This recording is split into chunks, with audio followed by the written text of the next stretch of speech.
A cualquiera parte sin temor iré, si Jesús dirige mi inseguro pie. Sin su compañía todo es turbación, mas si Él me guía no tendré temor.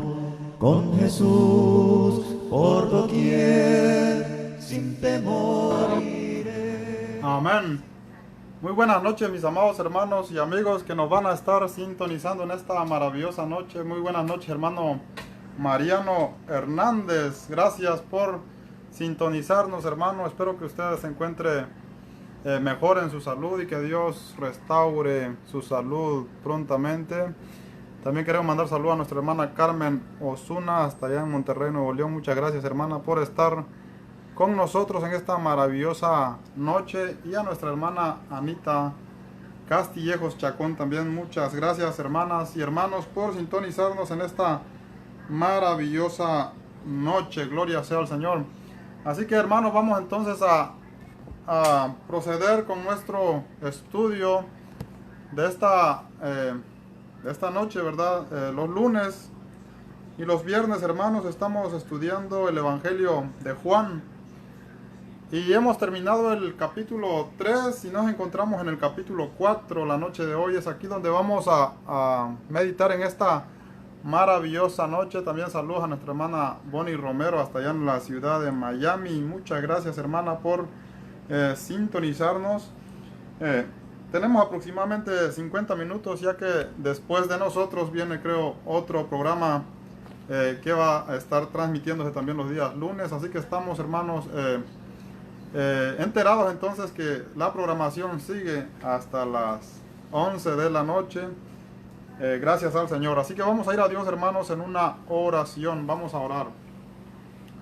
Amado Dios y Padre Celestial, gracias te damos, Señor, por concedernos, Padre, una vez más estar aquí presentes, Padre Celestial, con nuestros hermanos y hermanas, Padre Eterno, asimismo también, Padre Celestial, con nuestros amigos, Padre Celestial, que nos van a sintonizar en esta maravillosa noche. Te rogamos, Padre, que tú seas con cada uno de ellos, Señor. Usted sabe la necesidad que tiene cada uno, Padre Celestial, de los oyentes, Señor. Te rogamos que tú seas con cada uno de ellos, con nuestros hermanos, hermanas y con nuestros amigos, Padre. Te rogamos por nuestro hermano Mariano, Padre Celestial, por la lesión que él tiene en su cuerpo, Padre Eterno. Yo sé que para usted no hay cosa imposible, Padre, así que lo ponemos bajo tu voluntad y te agradecemos mucho, Padre Celestial, por la fe de nuestro hermano, Señor. Bendígalo grandemente, Padre. Bendiga este programa, Señor, y gracias por tu palabra que vamos a leer en esta maravillosa noche, Padre.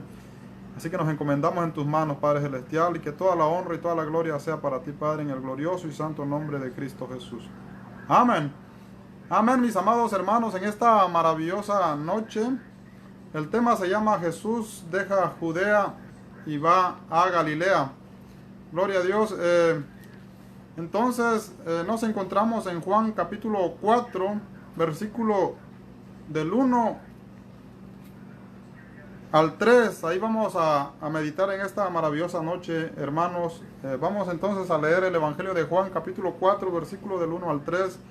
Dice la palabra de Dios: Cuando pues el Señor entendió que los fariseos habían oído decir, Jesús hace y bautiza más discípulos que Juan, aunque Jesús no bautizaba, sino sus discípulos, salió de Judea y se fue otra vez a Galilea. Gloria sea al Señor. Hasta ahí nos vamos a quedar en esta maravillosa noche, mis amados hermanos. Dice la palabra del Señor que Jesús salió de Judea y se fue otra vez a Galilea. Gloria a Dios. Acordémonos, mis amados hermanos, como primer punto, ¿verdad? Que el inicio del ministerio de nuestro Señor Jesucristo, ¿verdad? Los otros evangelios no lo relatan, no lo tienen. O sea, estamos hablando de Lucas, de Marcos, de Mateo, ¿verdad? Ellos empiezan cuando Juan el Bautista es encarcelado, ¿verdad? Y es ahí donde empieza entonces el ministerio del Señor Jesucristo en Galilea. Pero antes, ¿verdad? Antes, estamos hablando de los otros evangelios. El Evangelio de Juan recoge, ¿verdad?, el inicio del ministerio de nuestro Señor Jesucristo. Cómo empieza en Cana de Galilea, ¿verdad? Es ahí donde Él hace su primer milagro. Eso lo encontramos en el Evangelio de Juan, capítulo 2, versículos del 1 al 10. Ahí nos relata, ¿verdad?, lo que sucedió en Cana. Después el Señor va a Judea, gloria a Dios, a Jerusalén, y de Jerusalén va a la región de Judea, ¿verdad? Y ahora dice la palabra de Dios que Jesús deja Judea, ¿verdad? Y va otra vez a Galilea. O sea que regresa otra vez a Galilea, termina, se podría decir, un ciclo, un periodo, ¿verdad?, de su ministerio que él hizo en Judea, y deja Judea ahora, y dice la palabra que va a Galilea. Bueno, esto es interesante tenerlo claro, porque los otros evangelios no lo mencionan, ¿verdad? Entonces,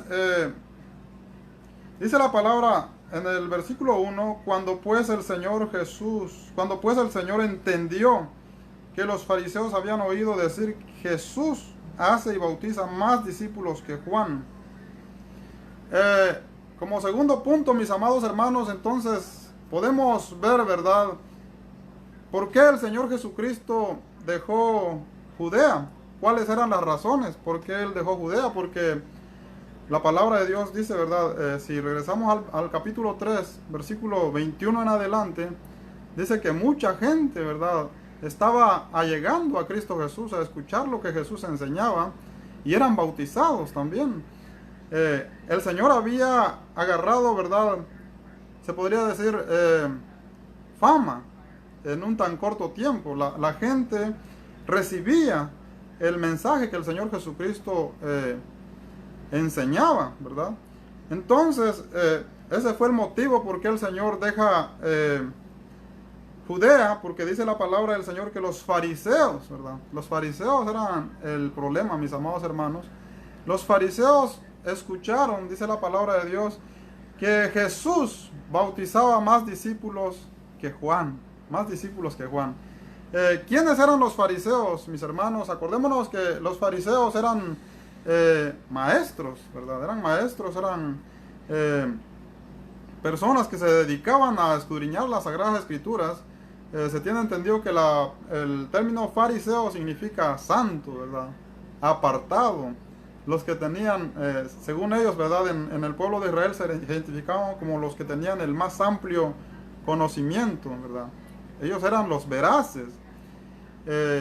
Casi la doctrina de ellos era lo que dominaba en ese tiempo, se podría decir, a todo Israel. Ellos eran los maestros. Entonces, mis hermanos, el problema de los fariseos es que Juan el Bautista inició su ministerio. Juan el Bautista inicia su ministerio, ¿verdad?, cuando dice la palabra de Dios que viene palabra de Dios a Juan, y él empieza entonces a profetizar, ¿verdad? Inicia su ministerio, mis hermanos, con poder. Con poder. Y dice la palabra de Dios que todo Israel, ¿verdad?, todo Israel y toda Jerusalén, todos salían a escuchar a Juan. Y dice la palabra de Dios que eran bautizados por Juan en el Jordán. Multitudes. Y a eso ya era un problema grande y serio para los fariseos. ¿Por qué razón? Porque ellos habían sido los maestros, ¿verdad?, por mucho tiempo. Durante todo el tiempo que no hubo profeta en Israel, los fariseos empezaron a tomar, ¿verdad?, terreno. Y eran ellos los que se encargaban también de instruir, de enseñar al pueblo, ¿verdad? Y viene ahora alguien como Juan, que aparece en el desierto, que no es nadie, se podría decir, porque no tenía estudio, ¿verdad? Se podría decir que no tenía estudio, que era un hombre simple, era levita, sí, pero él no se dedicó al sacerdocio, porque él fue llamado, fue apartado para preparar el camino. Y de pronto aparece Juan y empieza a enseñar, ¿verdad?, una enseñanza con poder que contradecía la doctrina de los fariseos. Algo que los fariseos no enseñaban. Y eso hizo, ¿verdad?, esta palabra, porque era palabra de Dios, hizo que el pueblo reconociera, ¿verdad?, ¿Y quiénes eran los que reconocían que estaban mal, que necesitaban cambiar? El pueblo simple, ¿verdad? Los hombres sencillos, los que no se dedicaban, ¿verdad?, a enseñar, los que no eran maestros. Pero ellos reconocían. En cambio, los fariseos, dice la palabra de Dios, que tuvieron un gran problema. Ellos no querían reconocer que Juan era enviado de Dios. ¿Por qué razón? Porque ellos buscaban también tratar de evitar que Juan siguiera proclamando ese mensaje de arrepentimiento que traía, para que ellos no perdieran su popularidad, su fama. Ese era el problema, que los fariseos eran famosos en Israel, eran maestros. Dice que los líderes, los maestros y los fariseos eran los que dirigían, se podía decir, en Israel. Y toda la ciudad, al salir a escuchar a Juan, estos hombres empezaron a perder fama. Y eso fue lo que no les pareció a ellos, eso era lo que no les gustaba. Entonces, es por eso, ¿verdad?, que Jesús, mis hermanos, Jesús es Dios, ¿verdad? Y aquí nos deja una gran enseñanza también. Cómo es que hay personas, ¿verdad?, que conocen las Sagradas Escrituras, que se dedican a estudiar las Sagradas Escrituras, que están preparadas en las Sagradas Escrituras, pero que es muy difícil a veces para estas personas que han estudiado las Sagradas Escrituras de una manera tradicional, ¿verdad?, dejar su tradición. Están enraizados en la tradición y eso no se puede cambiar. Porque dice que también el entendimiento, mis hermanos, envanece. El entendimiento también ciega. O sea que uno puede tener bastante entendimiento, pero cuando ya tienes entendimiento, puede llegar el momento en que vas a creer que lo sabes todo. Y como ya lo sabes todo, eres maestro, no vas a querer que venga otro y que te enseñe. Entonces ese era el problema de los fariseos. Ellos eran maestros de la ley. Y el problema era que no querían reconocer que estaban mal. No querían que otro, ¿verdad?, viniera y los enseñara. Ese era el problema. Entonces ellos no querían, mis hermanos, aceptar, ¿verdad?, a Juan. Y era un ministerio que empezó con poder. Yo quisiera, como, ¿verdad?, aquí en Juan capítulo 4, versículo del 1 al 3, ahí se va a terminar, se podría decir, el ministerio de Juan el Bautista. Ya después ya va a empezar ya solo Jesús. Los primeros 3 capítulos de Juan el Bautista, el escritor, ¿verdad?, del Evangelio, el apóstol Juan, hace mucha comparación entre el ministerio de Juan el Bautista y el ministerio de Cristo Jesús, para que quede claro quién era Juan el Bautista y quién era Jesús. ¿A qué vino Juan el Bautista y a qué vino Jesús? Entonces ya creo que en estos 3 capítulos, ¿verdad?, por inspiración del Espíritu Santo, fue suficiente ya para que la gente de aquel entonces, ¿verdad?, el Israel y los discípulos de Juan y los gnósticos pudieran entender ya con claridad, ¿verdad?, quién era realmente Jesús y quién era Juan el Bautista. Entonces ya en el capítulo 4 en adelante ya empieza totalmente el ministerio de Cristo Jesús. Ya Juan desaparece, ¿verdad? Entonces yo quisiera hacer un repaso, ¿verdad?, de lo que Juan enseñaba, para que podamos ver por qué los fariseos, cuál era la causa ¿verdad?, de los fariseos, cuál era la causa que ellos no querían recibir la enseñanza de Juan, porque ellos tenían esa, bueno, se podría decir que era preocupación, yo qué sé, ¿verdad?, por el ministerio de Juan el Bautista. ¿Por qué razón? Porque era un ministerio que contradecía lo que ellos enseñaban. Entonces vamos a hacer un repaso, mis hermanos. Por ejemplo, qué era lo que Juan enseñaba y qué era lo que los fariseos pensaban de lo que Juan enseñaba. Vamos a ir entonces como punto número 3 a repasar el ministerio de Juan el Bautista. En el Evangelio de Juan capítulo 1, versículo 19, ¿verdad? Aquí vamos a ver parte de lo que Juan enseñaba y predicaba y la reacción de los fariseos. Juan 1:19 dice la palabra: este es el testimonio de Juan cuando los judíos enviaron de Jerusalén sacerdotes y levitas para que le preguntasen: ¿tú quién eres? Confesó y no negó, sino confesó: yo no soy el Cristo. Esa era parte de lo que Juan predicaba y testificaba. Y dice el versículo 21, y le preguntaron: ¿qué pues eres tú, Elías? Dijo: no soy. ¿Eres tú el profeta? Respondió: no. Le dijeron pues: ¿quién eres? Para que demos respuesta a los que nos enviaron. ¿Qué dices de ti mismo? Dijo: yo soy la voz de uno que clama en el desierto: enderezad el camino del Señor, como dijo el profeta Isaías. Y los que habían sido enviados eran de los fariseos. Los fariseos, mis amados hermanos, eran los que no estaban conformes, eran los que cuestionaban el ministerio de Juan el Bautista. Pero la demás gente, ¿verdad? Todo Israel, dice la palabra, que salían a Juan, escuchaban a Juan, creían y se bautizaban. Entonces los fariseos eran el gran problema ahí. ¿Por qué razón? Porque ellos eran los maestros. Ellos eran los maestros, mis amados hermanos. Luego dice la palabra,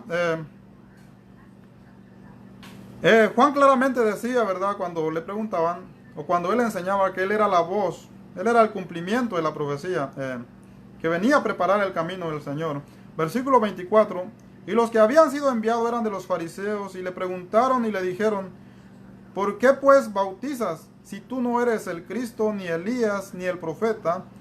Juan les respondió diciendo: yo bautizo con agua, mas en medio de vosotros está uno, quien vosotros no conocéis. Este es el que viene después de mí, el que es antes de mí, el cual yo no soy digno de desatar la correa del calzado. Estas cosas sucedieron en Betabara, al otro lado del Jordán, donde Juan estaba bautizando. Amén. Entonces, mis hermanos, Juan dice: yo no soy el Cristo, ¿verdad? Pero entre vosotros está otro, ¿verdad? Que es antes que yo, que es más grande que yo todavía. O sea que si el ministerio de Juan el Bautista había empezado con poder, ¿verdad? Con poder, donde toda la gente salía a él. Ahora Juan le dice aquí claramente a los fariseos, ¿verdad? Que entre ellos, ¿verdad? Ahí en la multitud estaba uno que iba a venir más grande que Juan todavía, con más poder todavía, y eso era preocupación para los fariseos. Entonces ellos estaban al pendiente. Y si nosotros seguimos leyendo ahí en Juan 1:29 en adelante, dice la palabra del Señor que Juan confesó, ¿verdad?, que Jesús es el Cordero de Dios que quita el pecado del mundo. Se entiende, ¿verdad?, que es ahí donde Jesús fue bautizado, cosa que no recogen los otros evangelios. Pero entonces ese era el problema. Y regresamos otra vez entonces al capítulo 4. Dice que los fariseos entonces oyeron que Jesús bautizaba más todavía que Juan. Dice la palabra: cuando pues el Señor entendió que los fariseos habían oído decir: Jesús hace y bautiza más discípulos que Juan, aunque Jesús no bautizaba sino sus discípulos. Entonces eso llegó a oído de los fariseos, y dice la palabra que Jesús entendió lo que ellos habían escuchado, que él, ¿verdad?, hacía más discípulos que Juan el Bautista. Aunque la palabra también dice, es interesante también ver este punto, dice la palabra que, ¿verdad?, si usted lee el versículo 2, ahí está entre paréntesis, y dice: aunque Jesús no bautizaba sino sus discípulos. O sea que Jesús no bautizaba, mis amados hermanos. Eso lo podemos ver también en Juan capítulo 3, versículo 22, dice la palabra: después de esto vino Jesús con sus discípulos a la tierra de Judea, y estuvo ahí con ellos y bautizaba. Dice Juan bautizaba también en Edom, junto a Salín, porque había ahí muchas aguas, y venían y eran bautizados. Dice la palabra que Jesús y sus discípulos,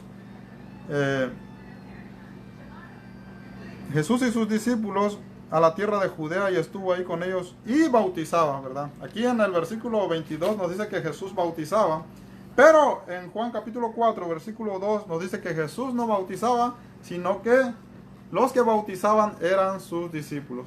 ¿Por qué razón, mis amados hermanos? ¿Por qué razón Jesús no bautizaba, verdad? ¿Por qué razón? Porque Jesús no era simplemente un discípulo, ¿verdad? Él no fue bautizado por Juan el Bautista para ser discípulo de Juan el Bautista. Él fue bautizado para que se cumpliera las Sagradas Escrituras, para que él empezara su ministerio como maestro, ¿verdad? Entonces, lo que nos da a entender aquí que él era el maestro, ¿verdad? Él era el maestro, y los que bautizaban eran ¿quién?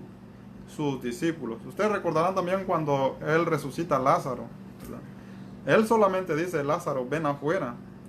Pero él no desata a Lázaro, sino dice que manda a que sus discípulos desaten a Lázaro. Esto es como que si él le da, ¿verdad?, el trabajo a sus discípulos. Él manda, porque él es el maestro. También lo vemos en la Gran Comisión en Mateo capítulo 28, versículo 19 al 20. Él manda que los discípulos vayan a bautizar a todas las naciones. Entonces, ¿por qué razón? Porque Él es el maestro. Él es el maestro. De esta manera podemos identificar a Jesús como maestro, porque la palabra dice que Él no bautizaba. Si Él hubiera estado bautizando, entonces creo que la meditación fuera otra. Pero como Él no bautizaba, y Él no desató a Lázaro, y Él manda también a bautizar a los discípulos en la Gran Comisión, entonces podemos entender, ¿verdad?, que Él tiene la autoridad, que Él es el maestro, que Él manda, y nosotros, ¿qué?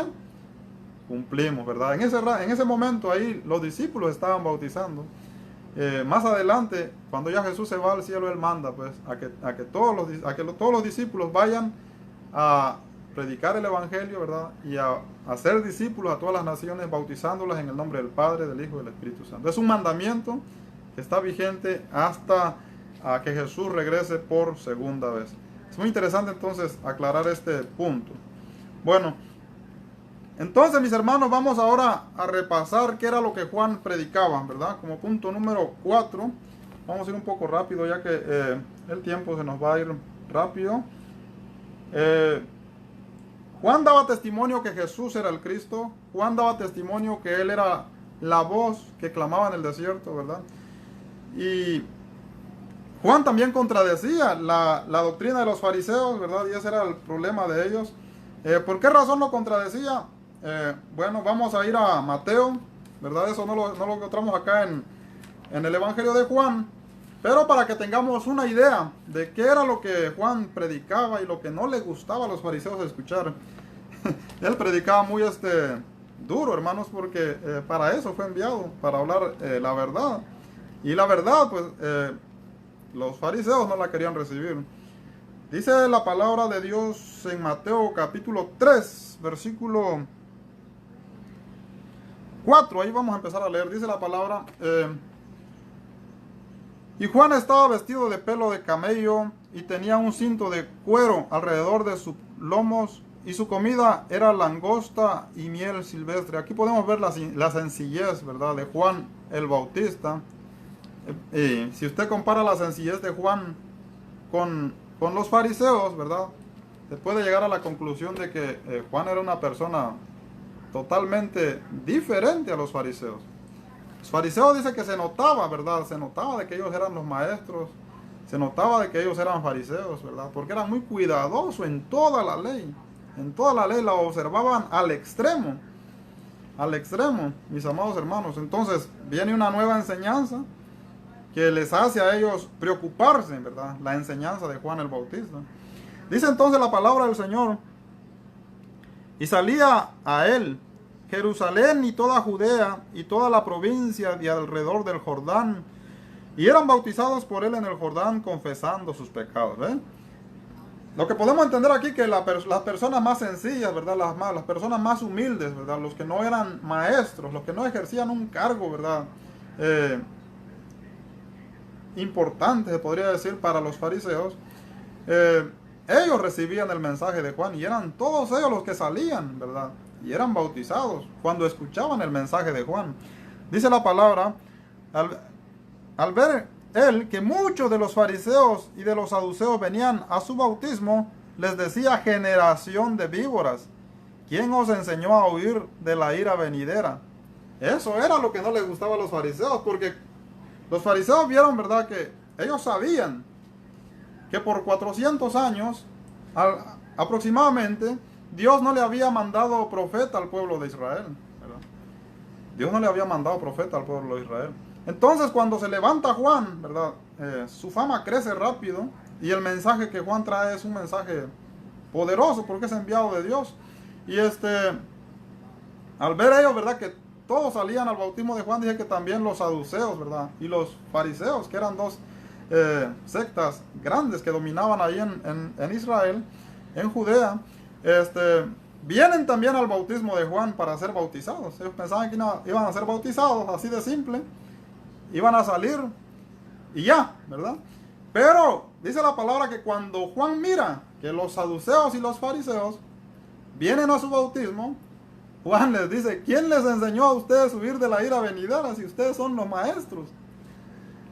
Y luego les llama a los fariseos, va directamente a ellos, a los fariseos y a los saduceos, y les dice: generación de víboras, ¿quién les enseñó a ustedes huir de la ira venidera? Imagínense qué mensaje que Juan les daba directamente a los fariseos y a los saduceos. Y esto era entonces lo que incomodaba a ellos, ¿verdad? Y era por eso que ellos se preocupaban cuando Juan agarraba más fama, y eso era una preocupación grande para los fariseos. Y ahora imagínense, dice la palabra del Señor entonces: haced pues frutos dignos de arrepentimiento, y no penséis a decir dentro de vosotros mismos: a Abraham tenemos por padre, porque yo os digo que Dios puede levantar hijos a Abraham aún de estas piedras. Gloria a Dios. El problema de los fariseos también era, hermanos, que ellos pensaban que como ellos eran descendientes de Abraham, ¿verdad?, ellos pensaban que eso era ya suficiente. Ellos pensaban que ellos eran pueblo de Dios por elección, ¿verdad?, y con eso bastaba. Eso era lo que ellos pensaban. Pero la palabra de Dios dice, ¿verdad?, el mensaje que Juan les daba a ellos era que ellos tenían que arrepentirse, tenían que hacer frutos dignos de arrepentimiento. Eso quería decir que ellos no estaban bien ante los ojos de Dios. Entonces, el argumento de ellos podría ser, ¿verdad?, cuando Juan les dice: ustedes no están bien, tienen que arrepentirse, tienen que hacer frutos dignos de arrepentimiento. El argumento de ellos pudo haber sido: no, pero es que nosotros somos hijos de Abraham, somos descendientes de Abraham, ¿de qué estás hablando? Y la contraparte de Juan es que Dios puede levantar hijos a Abraham aún de estas piedras. Imagínense, tan duro era el mensaje de Juan para los fariseos y los saduceos, tanto así que los comparaba con nada, que no eran nada ante los ojos de Dios, que Dios podía convertir las piedras en hijos de Abraham.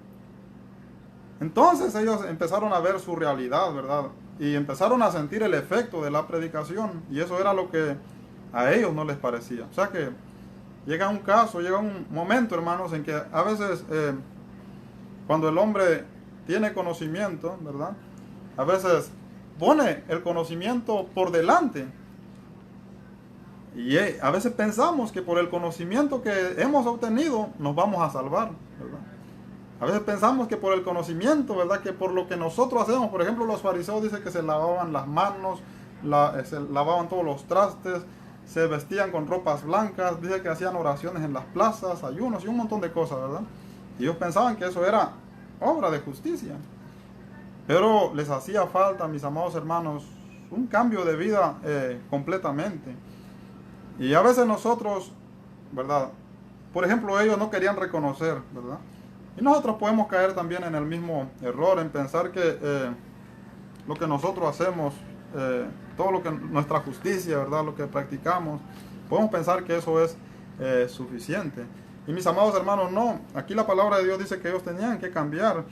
Dice la palabra: y ya también el hacha está puesta a la raíz del árbol, por tanto todo árbol que no da buen fruto es cortado y echado al fuego. Yo a la verdad os bautizo en agua para arrepentimiento, pero el que viene tras de mí, cuyo calzado no soy digno de llevar, este es más poderoso que yo, y él os bautizará en Espíritu Santo y fuego. Gloria a Dios. Imagínense ahora, aparte de que les da Juan con todo a los fariseos y a los saduceos, les dicen, ¿verdad?, el que viene detrás de mí, el cual es más poderoso que yo. O sea que el mensaje que él estaba dando a los fariseos era que ellos tenían que cambiar su forma de vivir. ¿Por qué razón? Porque venía otro más poderoso todavía que Juan. Entonces esto ya despertó inquietud, ¿verdad? En los fariseos, en los saduceos, en los líderes de Israel, ¿verdad?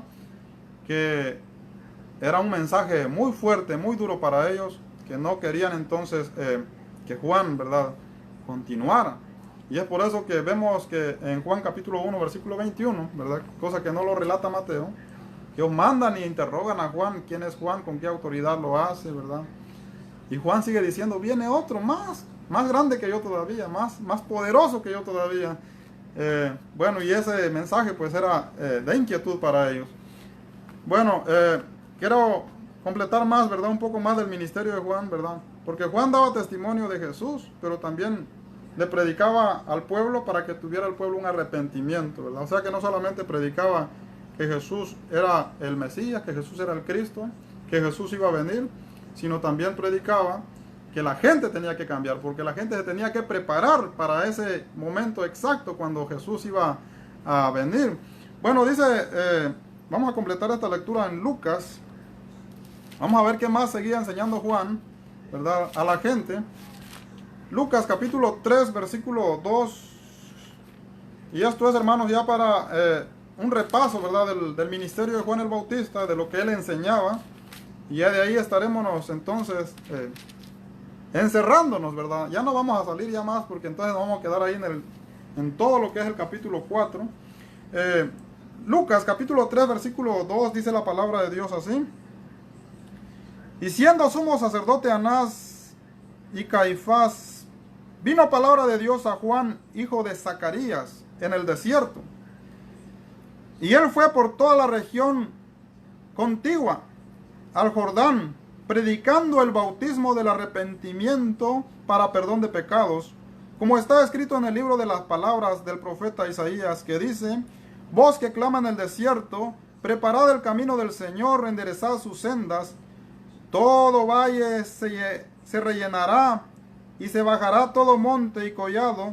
Los caminos torcidos serán enderezados y los caminos ásperos allanados, y verá toda carne la salvación de Dios. Esa era la profecía y ese era su cumplimiento, el ministerio de Juan el Bautista, que él venía a enderezar, dice, el camino, a preparar el camino.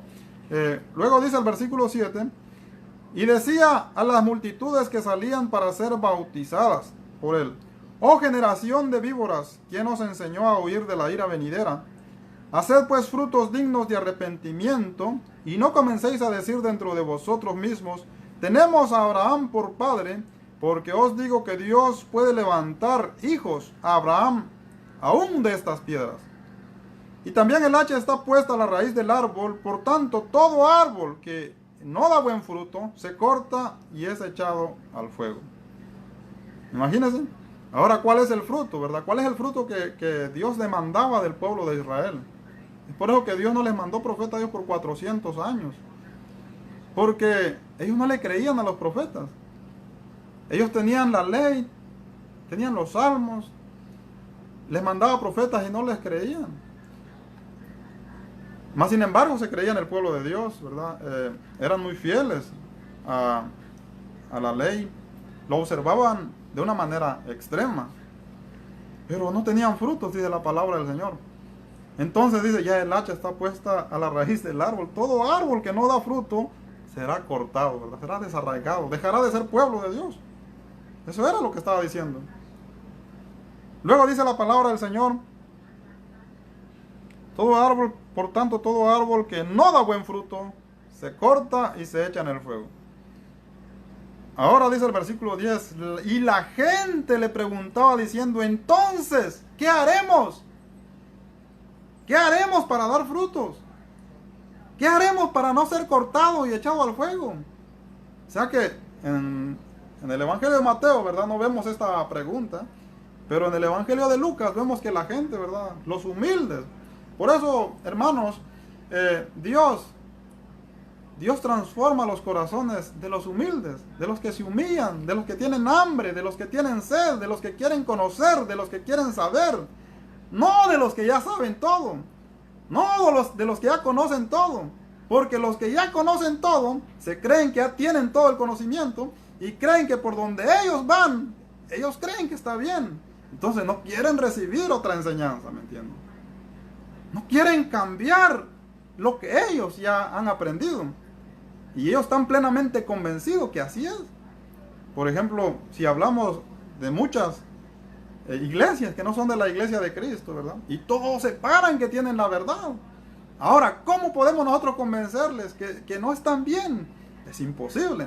Pero eso no solamente puede pasar ahí en esas congregaciones. Eso puede pasar también en las congregaciones donde nosotros perseveramos. En las iglesias de Cristo.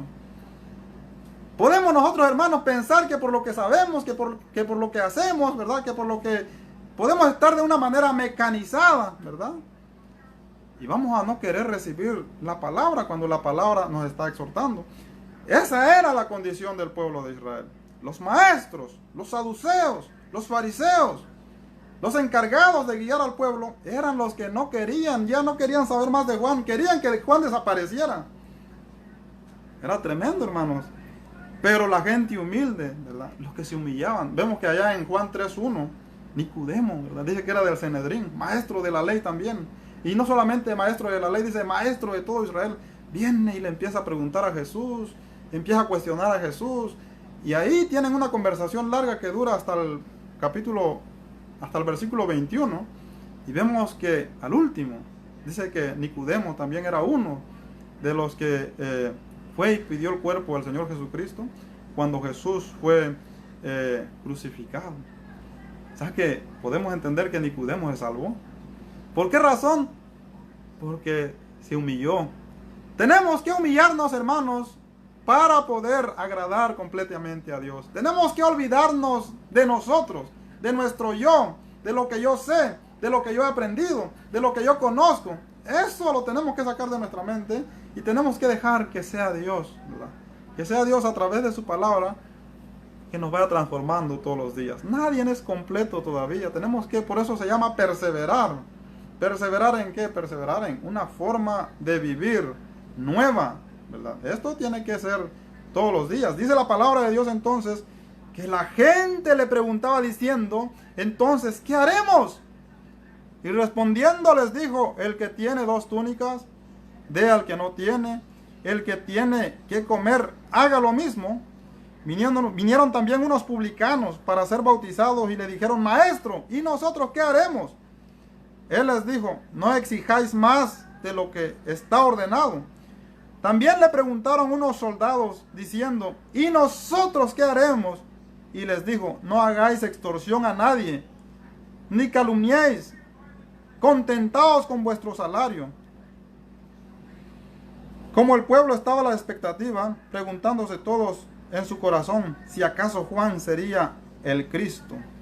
Respondió Juan diciendo todos, yo a la verdad os bautizo con agua, pero viene uno más poderoso que yo. Otra vez el mismo mensaje, viene uno más grande que yo.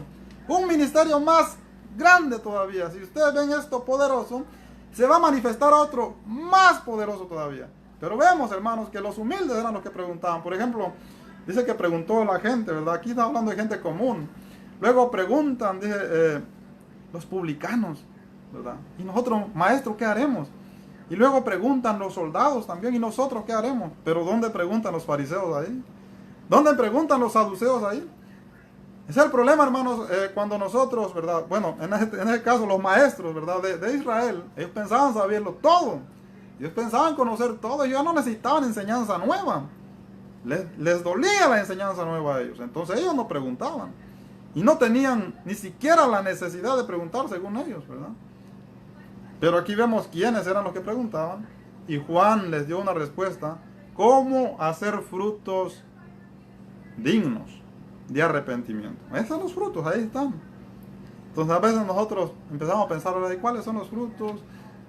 Ahí están los frutos, están ahí explícitos, ahí mismo en el contexto inmediato. Dice que el que no tiene, el que tiene que le dé al que no tiene, ¿verdad? O sea que justicia era lo que hacía falta en el pueblo de Israel. Este era entonces, mis hermanos, este fue, bueno, aquí podemos visualizar parte, ¿verdad?, de la enseñanza de Juan el Bautista al pueblo. Aparte de que enseñaba que Jesús iba a venir, les enseñaba también cómo cambiar su forma de vivir. Gloria a Dios, hermanos. Si ustedes tienen alguna pregunta, lo pueden hacer. Pero quiero que notemos también rápidamente, ahora, el ministerio de Jesús, ¿verdad? ¿Qué era lo que Jesús enseñaba? Para eso vamos entonces a ir a el libro de Mateo, ¿verdad? Capítulo 5. Es un libro muy conocido, que se llama, ¿verdad? Un capítulo muy conocido que se llama el Sermón del Monte. Creo que este monte se llamaba Hermox, si no estoy equivocado. Pero por ahí me pueden corregir si estoy equivocado, no lo tengo a la mente porque la Sagrada Escritura no lo dice. Pero se tiene entendido que fue quizás entre Capernaum y Galilea, en una de las montañas de esas provincias, donde el Señor da el Sermón del Monte. Pero lo importante aquí es la enseñanza de Jesús. Ahora Jesús empieza su ministerio, imagínense. Y viene en el capítulo 5, versículo 1 en adelante, lo que nosotros conocemos como las bienaventuranzas, ¿verdad? Las bienaventuranzas de los, dice, bienaventurados los pobres de espíritu, o sea, los que se humillan, bienaventurados los que lloran. Y ahí nos da, ¿verdad?, todo el carácter, ¿verdad?, que tiene, ¿verdad?, un creyente y su galardón. Ahora dice el versículo 2, empieza la enseñanza de Jesús y dice: gozaos y alegraos, que vuestro galardón es grande en los cielos, porque así persiguieron a los profetas que fueron antes de vosotros. Aquí ya está hablando de una persecución religiosa, ¿no? Una persecución cuando el hombre, en ese entonces, ¿verdad?, el pueblo de Israel no quiso recibir la enseñanza del Señor Jesucristo, y los que lo recibieron iban a ser perseguidos. Y eso es lo que el Señor está tratando de decir. Pero ahora viene la enseñanza a la multitud, ¿verdad? Se podría decir de esta manera. Dice la palabra del Señor entonces en Mateo capítulo 5, versículo 13. Dice la palabra del Señor: vosotros sois la sal de la tierra, pero si la sal se desvaneciere, ¿con qué será salada? No sirve más para nada, sino para ser echada afuera y pollada por los hombres. Vosotros sois la luz del mundo. Una ciudad asentada sobre un monte no se puede esconder. Luego dice: ni se enciende una luz y se pone debajo del almud, sino sobre el candelero, y alumbra a todos los que están en casa. Así alumbre vuestra luz delante de los hombres, para que vean vuestra buena obra y glorifiquen a vuestro Padre que está en los cielos. Ahora aquí ya nos está hablando de otra enseñanza Cristo Jesús, ¿verdad?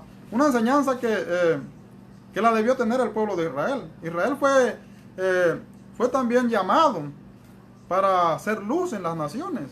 El problema de Israel es que no pudo, ¿verdad?, cumplir esa misión. Entonces por eso es que el Señor empieza y dice: vosotros sois la sal de la tierra, pero si la sal se desvanece, si la sal pierde su sabor, ya no sirve de nada. O sea, ¿para qué va a servir? Si ya no tiene sabor. Entonces dice: vosotros sois la luz del mundo, pero una luz tiene que alumbrar, ¿verdad? No se va a esconder debajo de una almohada. Así empieza la enseñanza de Jesús. Esa es la enseñanza de Cristo Jesús.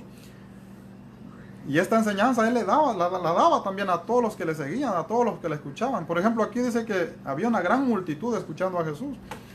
No era simplemente a sus discípulos. Luego dice el versículo 17: no penséis que he venido para abrogar la ley o los profetas. Yo he venido no he venido para abrogarla, sino para cumplir, porque Él es el cumplimiento de todas las profecías. Luego dice: porque de cierto os digo que hasta que pasen el cielo y la tierra, ni una jota ni una tilde pasará de la ley hasta que todo haya cumplido. De manera que cualquiera que quebrante uno de estos mandamientos muy pequeños y así enseñe a los hombres, muy pequeño será llamado en el reino de los cielos. Mas cualquiera que lo haga y los enseñe, éste será llamado grande en el reino de los cielos. Porque os digo que si vuestra justicia no fuere mayor que la de los escribas y los fariseos, no entraréis en el reino de los cielos. Gloria a Dios, hermanos. Acordémonos también entonces, ¿verdad? Que aquí el reino de Dios, ¿verdad? Se podría decir que ya estaba ahí, porque el Señor Jesucristo ya estaba presente, pero todavía no empezaba, acordémonos que el reino, ¿verdad? De Dios empieza con poder y gloria en la venida del Espíritu Santo, y entonces aquí el Señor Jesucristo, ¿verdad? Pone, se podría decir, a prueba la multitud, porque les dice, si vuestra justicia no fuere mayor que la de los escribas y los fariseos. Ahora, ¿cómo eran los escribas y los fariseos? Dice que observaban, ¿verdad? Completamente toda la ley. Pero la justicia del que quiere entrar en el reino de los cielos tiene que superar. Porque si no supera, si no es mejor que la de los escribas y los fariseos, entonces dice, no entrarás en el reino de los cielos. Y es por eso que el Señor Jesucristo le dice a Nicodemo en Juan capítulo 3, versículo 1, que tiene que nacer de nuevo, tiene que tener un cambio de vida. Aquí estamos viendo a una multitud que andaba también sin justicia, ¿verdad? Que andaba también, muchos de ellos eran seguidores de los fariseos, de los saduceos, y muchos de ellos también no podían tener esa relación con los fariseos y los saduceos, porque muchos de ellos eran considerados pecadores, ¿verdad? Pero el Señor Jesucristo los reta a tener una justicia mayor para entrar en el reino de los cielos. Eso quiere decir que en el reino hay justicia. Hay justicia. Y sigue diciendo la palabra del Señor. Entonces en el versículo 21, ¿verdad? Sigue la enseñanza de Jesús. Oíste que fue dicho a los antiguos, no matarás, y cualquiera que matare será culpable de juicio. A los antiguos, ¿verdad? ¿A quién? A los padres de ellos. No le está hablando a nuestra generación, le está hablando a la generación de ellos. Por eso es que la predicación va dirigida completamente a ellos, por eso le llama el Sermón del Monte, dirigida a la gente que les estaba escuchando. Luego dice, pero yo os digo, cualquiera que se enoje contra su hermano será culpable de juicio, y cualquiera que diga necio a su hermano será culpable ante el concilio, y cualquiera que diga fauto quedará expuesto al infierno de fuego. Ahora aquí ya nos está hablando de la vida en el reino de Dios, que todavía no se había manifestado, que es la vida nueva, donde ahora el creyente tiene que perseverar. Ahora el pueblo de Israel, ¿verdad? Ellos pensaban que ellos cumplían la justicia de Dios. ¿De qué manera? Porque ellos ayunaban, porque ellos participaban en las fiestas solemnes, como nosotros participamos, se puede decir, la cena del Señor, ¿verdad? Cada domingo. Ellos lo hacían, ¿verdad? Por ejemplo, el día de la Pascua, cada año, los panes sin levadura, la fiesta del Pentecostés, la fiesta de las cosechas, un sinnúmero de fiestas solemnes de Jehová que tenían. Y ellos lo seguían al pie de la letra. Y ellos pensaban que estaban bien, porque estaban haciendo lo que ellos leían. Pero la palabra de Dios dice, ahora, en el reino va a ser diferente, ¿verdad? En el reino es una nueva forma de vivir. Dice la palabra del Señor, os digo que cualquiera que se enoje contra su hermano, ¿verdad? En la ley era diferente. Ahí se podían enojar. Ahora en el reino es diferente, dice la palabra.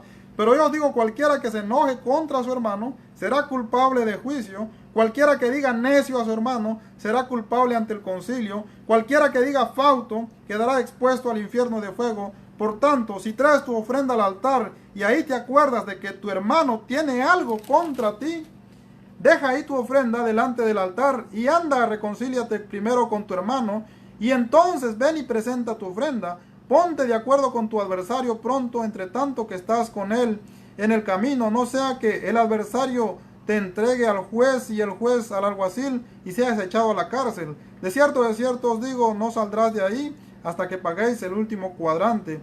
Oíste que fue dicho, no cometerás adulterio, pero yo os digo que cualquiera que mira a una mujer para codiciarla, ya adulteró con ella en su corazón. Por tanto, si tu ojo derecho es ocasión de caer, sácalo y échalo de ti. Bueno, y sigue, hermanos, y sigue la enseñanza de Jesús. Ahí, mis hermanos, nos está hablando ya de la vida del creyente en el reino de Dios. En el reino de Dios. Entonces, podemos seguir, ¿verdad?, viendo esta enseñanza así rápido, ¿verdad? Pero la enseñanza sigue. Usted puede seguir leyendo el capítulo 5, lea el capítulo 6 y lea el capítulo 7. Nos habla de la vida del creyente. En esto es donde debe perseverar el creyente ahora. Porque eso era lo que no hacía Israel. Ahora hay un nuevo pueblo, un nuevo reino. Y es aquí donde el creyente debe perseverar. Ahora, el Señor Jesucristo dice en Mateo 5:20 que si vuestra justicia no supera la de los escribas y los fariseos, no se puede entrar al reino de los cielos. Eso es, si vuestra justicia, ¿verdad?, por nosotros mismos, es imposible. Es por eso que la palabra, ahí los pone el Señor Jesucristo entre la espada y la pared a ellos. Ahora entonces, ¿cómo entramos al reino de los cielos? Creyendo en Jesús, creyendo en Jesús. Pero ya estando en el reino de los cielos, tenemos que desarrollar en nuestra vida esta forma de vivir, esta práctica diario, ¿verdad? Y no nos vamos a mecanizar como lo hacían los escribas y los fariseos, mecanizados solamente. Y no había justicia. El Señor demanda justicia. Y la justicia, mis hermanos, encierra mucho. Por ejemplo, usted tiene que ser justo en su manera de vivir y de actuar. Por ejemplo, pone un ejemplo en Mateo 12. Dice la palabra del Señor en Mateo 12, voy a leerlo rápidamente. Que no lo tengo de memoria, pero la confusión que tenían los fariseos, ¿verdad? Jesús sana a un hombre de la mano seca en día de reposo. Y dice que ellos estaban a la expectativa si Jesús lo iba a sanar o no, ¿verdad? Y Jesús lo sanó. Era día de reposo, era el día santo. Supuestamente no tenía que hacer nada. Pero es que Jesús era un hombre justo, actuaba con justicia. Jesús lo sanó. Hoy en día hay muchos argumentos y muchas cuestiones, ¿verdad?, que se hacen en cuanto a la ofrenda. Por ejemplo, la ofrenda es la ofrenda santa, porque es para los santos, ¿verdad? Pero los creyentes tienen que actuar sabiamente. Por ejemplo, se han puesto argumentos si llega una persona que necesita, por ejemplo, $2,000, ¿verdad? Ningún hermano lo tiene, pero lo tiene la congregación. Y si no se da esos $2,000, esta persona va a morir, está entre la vida y la muerte. ¿Qué es lo que vamos a decidir? Él es incrédulo. ¿Lo vamos a ayudar o no lo vamos a ayudar? Algunos dicen que no. Están prefiriendo, ¿verdad?, que una persona se muere en vez de ayudarlo. Entonces el hombre tiene que juzgar con justo juicio. Ponen otro ejemplo, por ejemplo, es día domingo, me toca predicar el sermón. El día domingo estoy para tomar la cena del Señor, estoy a punto de irme porque tengo que estar presente en la cena del Señor y predicar. Pero hay un vecino que se está muriendo y necesita ir al doctor y no tiene carro. Yo soy el único en la región que puedo llevarlo a un doctor. ¿Qué voy a escoger? ¿Ir a predicar y a tomar la cena del Señor y dejar que mi vecino se muere? ¿O llevar a mi vecino al doctor y salvar una vida? Porque el Señor Jesucristo es necio. ¿Cuál es más grande? ¿Cuál es mejor? ¿La vida o el día de reposo? Entonces, hermanos, tenemos que aprender a actuar de acuerdo a la vida en el reino de los cielos, ¿verdad? Esto es algo que yo he puesto como ejemplos, ¿verdad? Como ejemplos, cómo actuaban los fariseos y cómo nosotros podemos actuar también, quizás de una manera equivocada en el tiempo actual. Pero eso queda a consideración de cada uno. Acordémonos que el Sermón del Monte, que componen 3 capítulos, podría decir, creo que no hay un solo cristiano que lo pueda cumplir exactamente. Pero creemos, hermanos, que por nuestro Señor Jesucristo nosotros vamos a ser justificados. Pero tenemos que perseverar en esa vida nueva que el Señor Jesucristo quiere, de hechos y no solamente entonces de palabra. Ese fue el problema entonces, porque el Señor Jesucristo se va a Galilea. El miedo de los maestros, de los fariseos, de los saduceos, de los líderes, ¿verdad?, de la popularidad de Jesús. Y Jesús, como era sabio, él era Dios. Entonces, ¿verdad?, o él es Dios, él deja entonces, ¿verdad?, se aparta, ¿verdad? A veces llega el momento en que es mejor apartarse. En este caso, ¿verdad?, él lo hizo y se fue a Galilea, que allá era donde los judíos, ¿verdad?, tenían menos dominio y se podría decir menos autoridad. Dios los bendiga, mis amados hermanos. Este ha sido entonces una serie más basada en el Evangelio de Juan. Lo hicimos como repaso porque ya lo hemos visto, pero esto era lo que enseñaba Juan y después lo que enseña Jesús es más grande todavía. Yo espero, hermanos, que ustedes puedan comprender, ¿verdad?, lo que se trató de explicar la noche de hoy. Y el próximo viernes estaremos entonces viendo ya lo que es Jesús, ¿verdad?, en su camino a Galilea, donde tiene que pasar por Samaria. Dios los bendiga, hermanos. Vamos a ir a Dios en una oración y vamos a orar por nuestra hermana Carmen Osuna Casas. Gloria a Dios. Por el hermano Esaú. Bueno. Hermanos, si se me pasa por ahí algunas oraciones que me pidieron, yo después tomo las notas y después también voy a orar por sus peticiones. Vamos a orar. Amado Dios y Padre Celestial, gracias te damos por concedernos, Padre, estar aquí presentes, Señor, en esta maravillosa noche. Bendice a cada uno de mis hermanos, hermanas, Padre Celestial, que no estuvieron sintonizando. Asimismo, también te doy gracias, Padre Celestial, por nuestra hermana Carmen Osuna, por su tío Esaú, Padre Celestial. Usted sabe las condiciones de nuestro hermano, Padre Celestial. Los ponemos en tus manos, Señor.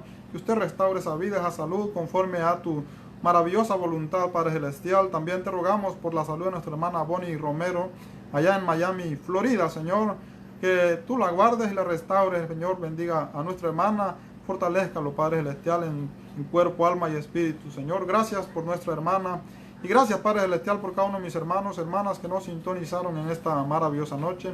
Gracias por este programa, Señor, por mí, por mi esposa, por mis hijos Amós y Habacuc, Padre. Que toda la honra y toda la gloria sea para ti, Señor, en el glorioso y santo nombre de Cristo Jesús. Amén. Hasta la próxima, amados hermanos, porque viene otro hermano con otro programa. Con Jesús por guía, donde quiera voy, caminando en pos de Él seguro estoy. Y aunque padre y madre me hayan de faltar, Jesucristo nunca me abandonará. Con Jesús por doquier, sin temor.